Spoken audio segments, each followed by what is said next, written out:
તાજા સમાચાર તમારી ભાષામાં મેળવવા માટે ડાઉનલોડ કરો Gujarati mid Danny app. Apart from lifestyle બીજા કયા એવા ફેક્ટર્સ છે જે આપણી ગટ હેલ્થને અફેક્ટ કરે? સો મેઇન તો ડાયટ અને લાઇફસ્ટાઇલ જ છે.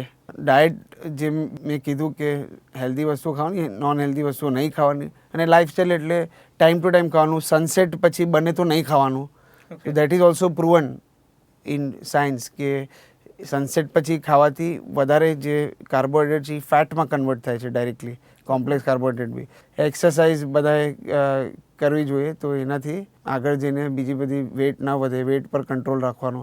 સો આ બધી બીમારીઓ લોંગ ટર્મ માટે બધી જ વસ્તુઓ માટે, બધા જ રોગો માટે કોમન એડવાઇસ છે જે ફોલો કરવી જોઈએ પહેલેથી. What should be the ideal time to it, like breakfast, lunch અને ડિનર? મુંબઈમાં કદાચ ફોલો કરવું થોડું ડિફિકલ્ટ છે, બટ સ્ટીલ બસ રેગ્યુલરલી એક જ ટાઈમે ખાઓ. મોરલેસ બધા બ્રેકફાસ્ટ સવારના સમજો લેટ છે 8 થી 10ની વચ્ચે કરે કે 8 થી 9ની વચ્ચે, લંચ 12 થી 2ની વચ્ચે કરે, અને ડિનર છે એ મે બી 6 to 8ની વચ્ચે કરાય, અને મે બી 6 to 7ની વચ્ચે કરાય, 8 બી નહીં. અને ડિનર બને તો થોડું લાઇટ કરવાનું, ડિનર રાતનું ડિનર ઓછું કરવાનું. Breakfast should be good, heavy. ઘણા લોકોને એક સાથે વધારે ખાવાથી પ્રોબ્લેમ થાય, રિગર્જિટેશન થાય, રિફ્લક્સ થાય, તો એ લોકોને થોડું વારંવાર ખાવું એ એડવાઇઝેબલ છે. એટલે દિવસમાં 3ની જગ્યાએ 6 વાર ખાય તો એ કંઈ વાંધો નહીં એમ.